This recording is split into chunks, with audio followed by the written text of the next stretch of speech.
Hai teman-teman, pernah dengar soal denda kalau kita nunggak BPJS terus harus rawat inap?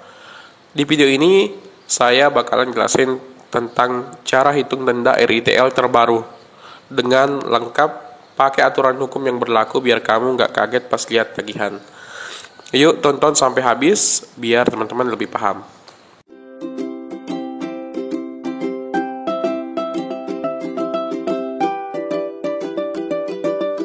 Selamat datang di channel Dandi Wardana, channel yang selalu memberikan update terbaru terkait mengenai informasi yang bermanfaat dan informasi-informasi BPJS Kesehatan. Hari ini saya bakal bahas soal denda RITL, khusus buat teman-teman yang mau tahu cara menghitungnya. Selain itu saya juga akan jelasin landasan hukumnya biar kita semua ngerti. Biar kita semua mengerti dari mana aturan ini datang dan bagaimana aturan ini berlaku. Yuk simak terus video ini. Nah pertama teman-teman sekalian, saya ingin memberikan penjelasan dulu terkait mengenai apa itu denda RITL. Jadi pertama-tama buat yang belum tahu, RITL itu singkatan dari rawat inap tingkat lanjut. Nah, denda ini tuh muncul kalau kita menunggak iuran BPJS lebih dari 1 bulan. Lalu dalam waktu 45 hari setelah BPJS kita aktif, kita dapat pelayanan rawat inap. Dendanya akan dikenakan sebagai tambahan pembayaran biaya rawat inap. Yang kedua, untuk update terbaru denda RITL tahun 2024 ini, menurut Peraturan Presiden nomor 64 tahun 2020, denda RITL ini tetap dihitung sebesar 5% dari total biaya pelayanan rawat inap. Yang dihitung berdasarkan sistem INA CBGS. Jadi INA CBGS itu adalah sistem yang dipakai BPJS untuk menentukan biaya perawatan sesuai dengan diagnosa penyakit kita. Jadi biaya yang muncul biasanya berbeda-beda, tergantung jenis penyakit yang kita derita dan kemudian kita rawat. Kemudian yang ketiga teman-teman sekalian, bagaimana rumus menghitung denda RITL ini? Nah, gampang sekali kok cara menghitungnya. Gampang sekali cara menghitung denda ini. Rumusnya seperti ini. Denda RITL sama dengan 5% dikali total biaya pelayanan rawat inap. Contohnya seperti ini. Kalau biaya perawatan kamu di rumah sakit adalah 10 juta, maka dendanya adalah 5% dikali 10 juta, sama dengan 500 ribu rupiah. Jadi kamu bakal dikenakan denda sebesar 500 ribu, tapi tunggu dulu teman-teman. Ada batasan maksimal dari denda RITL ini. Yang keempat adalah batasan denda RITL. Jadi seperti ini teman-teman. Denda RITL ini tidak bisa lebih dari 30% dari total tunggakan iuran atau maksimal 30 juta. Jadi saya ulangi, denda RITL ini tidak bisa lebih dari 30% dari total tunggakan iuran atau maksimal 30 juta. Jadi tergantung mana yang lebih kecil.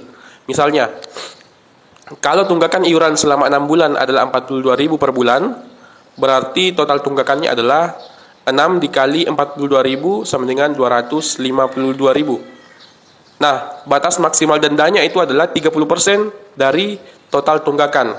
Jadi 30% dikali 252.000 sama dengan 75.600. Jadi kalau dari hitungan tadi dendanya 500.000, tapi karena batas maksimalnya cuma 75.600, kamu cuma bayar denda sebesar 75.600. Contoh kasus, teman-teman. Contoh kasus untuk perhitungan denda ini. Kalau misalnya teman-teman punya tunggakan selama 4 bulan dengan iuran 50.000 per bulan, jadi total tunggakannya adalah 4 dikali 50.000 sama dengan 200.000. Lalu biaya rawat inap yang dihitung sistem INA CBGS adalah 5 juta. Jadi denda RITL yang dihitung adalah sebesar 5% dikali 500.000 sama dengan 250.000. Tapi karena ada batas maksimal tadi, batas maksimal denda itu adalah 30% dari tunggakan, Maka 30% dikali 200.000 sama dengan 60.000. Jadi meskipun 5% dari biaya rawat inap itu adalah 250.000, kamu cuma perlu bayar denda 60.000 karena ada batas maksimalnya. Jadi ini yang paling terbaru informasinya teman-teman sekalian.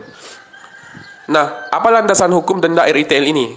Jadi denda RITL ini itu punya dasar hukum yang jelas. Berdasarkan yang pertama, Peraturan Presiden Nomor 64 Tahun 2020 tentang jaminan kesehatan yang menetapkan bahwa denda RITL ini adalah 5% dari biaya pelayanan rawat inap.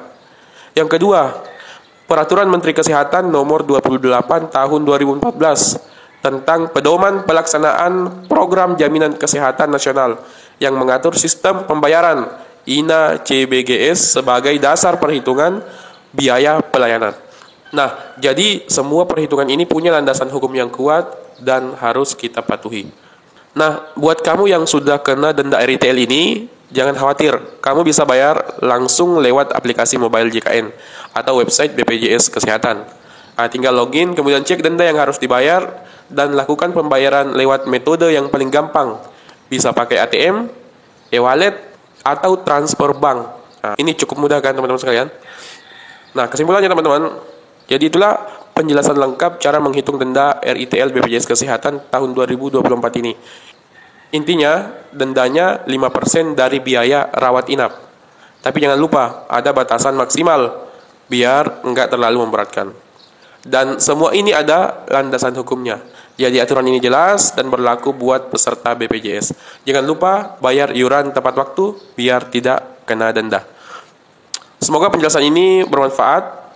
Kalau video ini membantu teman-teman, jangan lupa like dan subscribe supaya kalian tidak ketinggalan informasi penting terkait mengenai BPJS Kesehatan dan informasi-informasi yang bermanfaat lainnya.